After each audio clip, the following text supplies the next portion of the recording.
Hey guys, how are you? I am getting settled. I just got done with working out, and I go to a class called Dance Trance, and it's similar to Zumba, but there's more choreography involved, and today's class was really hard and tiring. So I'm kind of a mess, but I wanted to make sure that I was here and get to talk about the stuff that I love to talk about. So, this is just how it's going to be today. So thanks for being with me today. And I want to talk about some creative ways to work with the moon. And I'm talking about this for one reason because I think it's Friday, the 10th, whatever day the 10th is.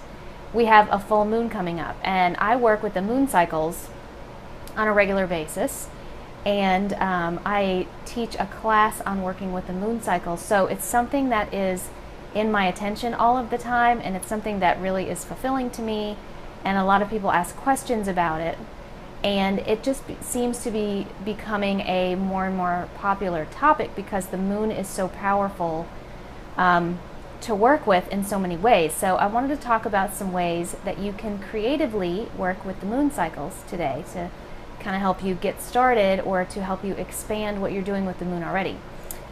Before I do that, I think that there's a follow button down here. It's not on my screen, but I'm pretty sure on your side.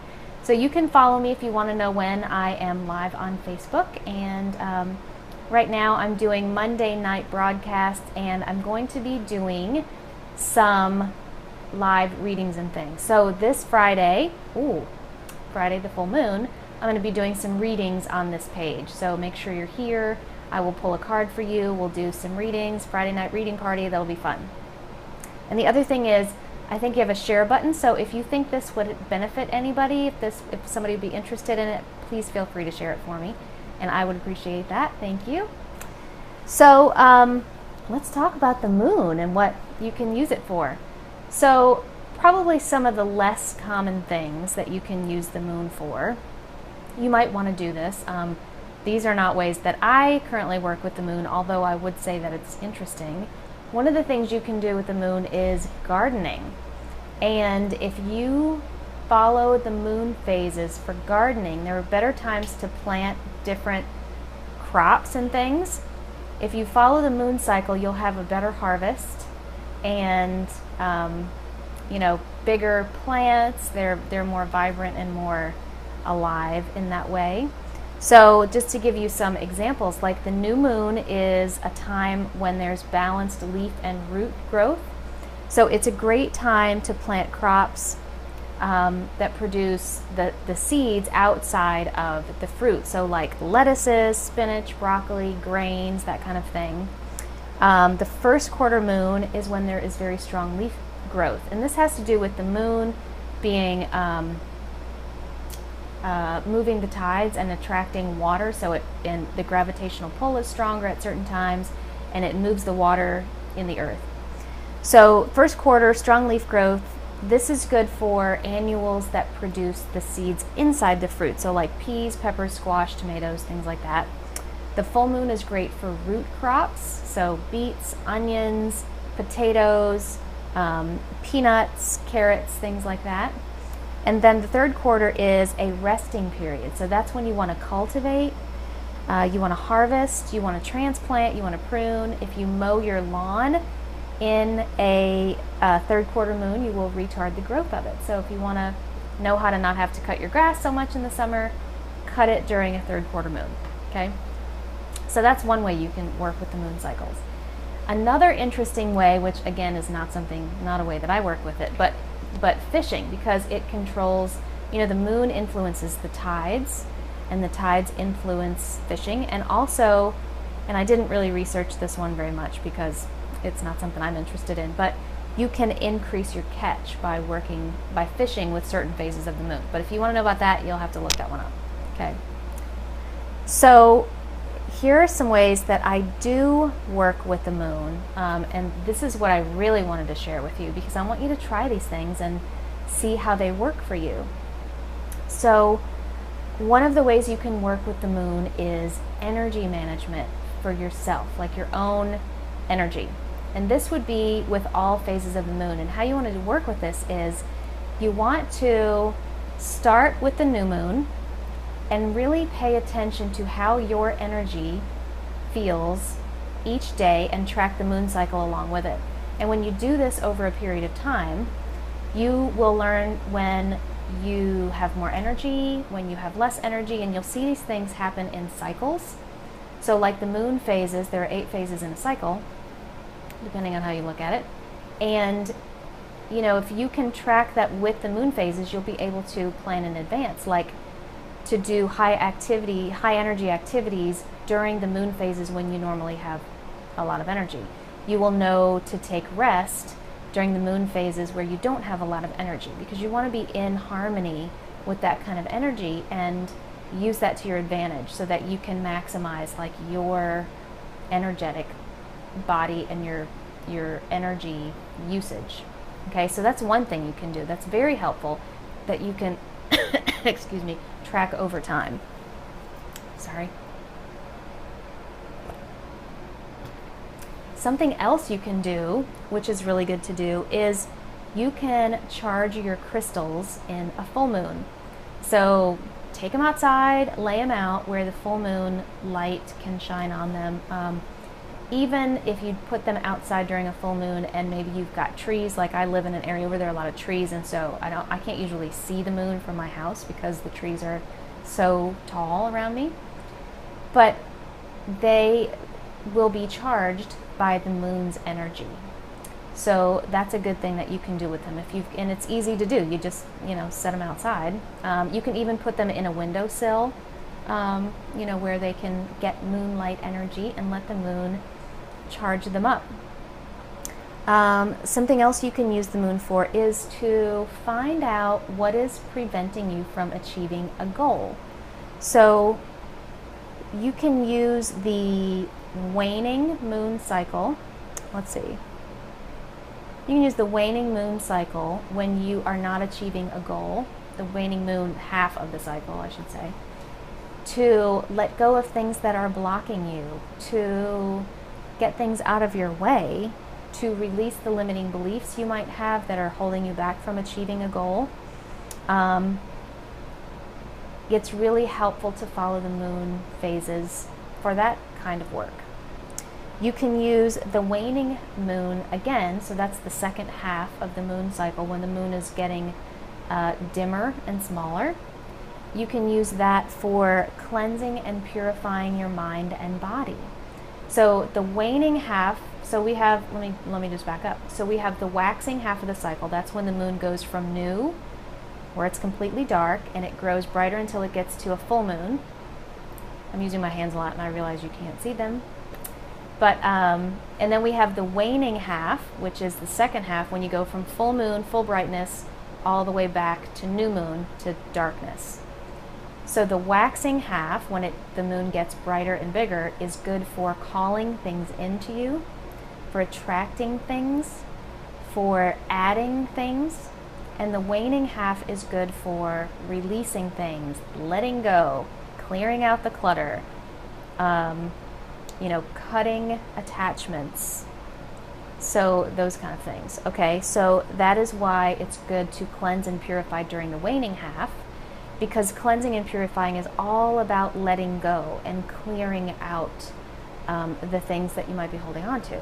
Okay, so the waning half, good for cleansing and purifying body, mind, and spirit. The waxing half, again, is good for calling things into you, for attracting things to you. So if you want to attract money, if you want to call in more money, love, new relationships of all sorts, a new job, a new house, a car, anything that you want to increase. So if you want to, call in, dietary changes so that you're eating healthier food, you can call that food in. You can call in the desire to eat that healthier food. You can call in the opportunities to be presented with more healthy options. Okay, so waxing, when the moon's getting bigger, you want to call things in. And again, like I've already said, the waning half is when you want to dispel things away from you. But some examples of that would be old relationships. So if you are holding on to an ex, if you're holding on to, feelings from a past relationship, if you never got closure on something, that's a good thing to push away from you. Call for closure and release it and let it go. Clutter. It's a great time to clear out clutter. Is use the waning moon to let go of your physical belongings, your junk that you might have. Clutter can come in all forms. It can be information. It can be open loops, open projects that you have, all that kind of stuff. You can, ask to dispel bad karma. To how about broken items in your house, things that you have said, oh, I'm going to fix this someday, and you haven't fixed it. Use the waning moon to release that stuff. Negative people, toxic energy. This is really good to cut cords, let those people go out of your life and release them. The moon is going to help you do that, the waning moon. How about bad habits? Yeah, that's a good one. So call in good habits with the waxing moon, release bad habits with the waning moon. Debt, you want to call in money on the waxing moon. You want to release debt. You want to let go of that, cut your attachment to debt, and let that go during a waning moon. Illness, you can ask to let go during a waning moon. So anything that you want to decrease, use the waning half of the moon cycle for. Okay? So another thing you can do, and this is popular with people I hang out with, is you can use the moon to increase your intuition. So the moon is a very intuitive type of energy, and you can connect with that energy and ask to increase your intuition. You can use the moon energy to open up your inner senses and to ask for information to be clear and given to you in an easy way that you understand. Asking for your intuition to be stronger within you so that you recognize it when it comes in, and asking to trust it so that you know when it's your intuition talking and you know when to listen. Okay? So use the moon cycle. Use the energy of the moon. The full moon especially is very illuminating, and you can ask that to open you up in order to increase your intuition. Okay? The new moon also, you can also use the new moon for this, because the new moon is about going inward, resting, being quiet. The ending of the moon cycle, so the balsamic moon, which is right before the new moon, you go inward and you're quiet. So that's also a good way to work with your intuition, because you're on the inward journey and the energy is going inward at that time. Okay? So let's talk about what you would use each of the moon phases for. Okay? So there are 8 phases. The first phase is the new moon, when the moon is completely dark. And that's when you want to set intentions, and you can then use the rest of the phases in the moon to follow your intention, to use the phases to bring that intention to fruition. Okay? So new moon is when you want to set intentions. The next phase is the crescent moon, and that's when you want to, so you just start seeing a sliver of the moon come out, of the white part of the moon, the lighted part. And that's when you want to start making plans for how to bring your intention to fruition.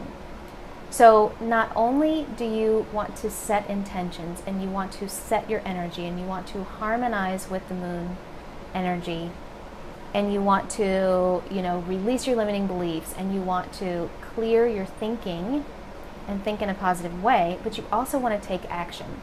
So it's about both the being and the doing as you're working with the moon phases. Okay? So the crescent moon, you want to start allowing your plans to come together so that you can take action on your plans and help your intention come to fruition. The third phase is the first quarter moon, and that's when you see, half the moon is dark, half the moon is lighted. And this is a great time to look at the obstacles that are in front of you. So limiting beliefs, things where you're getting stuck and in the way in bringing your intention to fruition. You want to look at those things and use the first quarter moon to get those obstacles out of the way. And one way that you can do this is to use body movement to break up the energy. So in this case, you can dance, you can exercise, you can, just use some sort of a physical movement with the intention of breaking up the energy of the obstacles that are in your way so that you can move to the next step in bringing your intention to life. Okay, so that's the third phase, the first quarter. The fourth phase is the gibbous moon, and that's when the moon is mostly lighted, okay? Lit up, whatever the correct grammar for that would be. And that's when you want to increase your focus on your vision or on your intention. And you want to use that phase of the moon to make adjustments to your plans. So if you're getting more information, you are working your plan to bring your intention to life. You're seeing the obstacles that you have and you are getting rid of those. You're pushing those out of the way. You're moving around them. You're doing what you need to do. And you take this time to make adjustments to your plans. And when you make adjustments, the energy changes.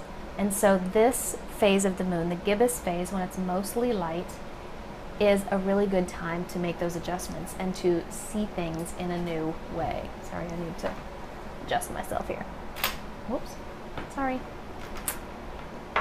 Imperfect action on the video. Okay. So then the next phase is the full moon. We all know the full moon. The full moon is when people act crazier and animals act crazier. And there are studies coming out now where they're showing that the full moon influences living things. Anyway, that's a whole different video. But the full moon is great for a few things. So increasing your intuition that we already talked about. For exposing your shadow behavior. The things that you try to hide, the things that you keep inside yourself, any limiting beliefs. Use the full moon to shine on those limiting beliefs so that you can break through them. Anywhere that you get stuck, anything that's holding you back, use the full moon to shine the full light on what's going on so that you can get all of that stuff out of the way. And then the full moon is great for releasing what doesn't serve you anymore. So using the energy of the full moon to let go of stuff that you're holding on to. And this is great to let go of emotional stuff, emotional ties that you have, fears that you have. I mean, so much of the stuff that holds us back is fear-based, right? So if you can use the full moon, you'll find that you can let that stuff go, and you can do some full moon rituals around letting things go that are in your way and holding you back. Okay? The next phase, the sixth phase, is the disseminating moon. So it's also called the waning gibbous. So again, the moon goes from full to mostly light, but on the way up, when the moon is waxing and it's getting brighter, so this half of the moon is lit. This 3/4 of the moon is lit. So this side, I don't know how you would demonstrate this with your hands, but the full moon, then the whole thing is lit, and then the disseminating moon or the waning gibbous moon, goes by both names. This side is lit, so it's 3/4 again, but it's the other side that we see. Okay. This is when it's time to harvest what you have grown, the seeds that you have planted and nurtured. Bring your intention to life. So you harvest what has come to fruition. So where are you in your manifesting cycle of bringing your intention to life? Celebrate this, harvest it, recognize what you have accomplished here.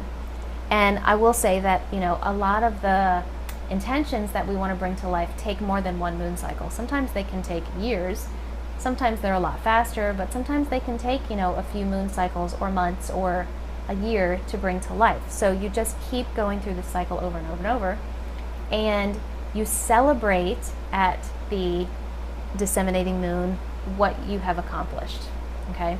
And it's also a time when you want to launch your idea out into the world. So you no longer keep it to yourself or keep it quiet. You tell people about it, you share it, and then the energy of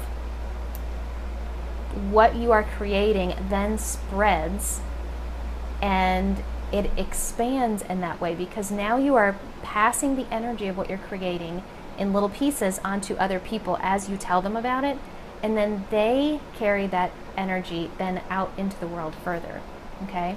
So the disseminating moon is a great time to tell everybody what you're doing, launch your idea in public, let them help you carry the energy out further and expand your ideas, okay? Seventh phase is the third quarter moon. So now the other half is lighted, is lit.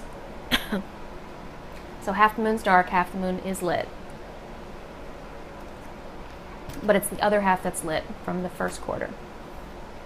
This is when you want to complete things. So wrap things up, tie up loose ends, review the cycle, let go of what didn't work.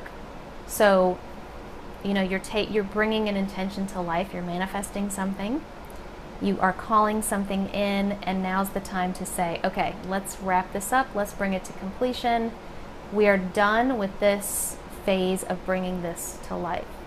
What went well, what didn't go well, let go of the stuff that didn't go well. Let's call this complete. So you're closing a loop.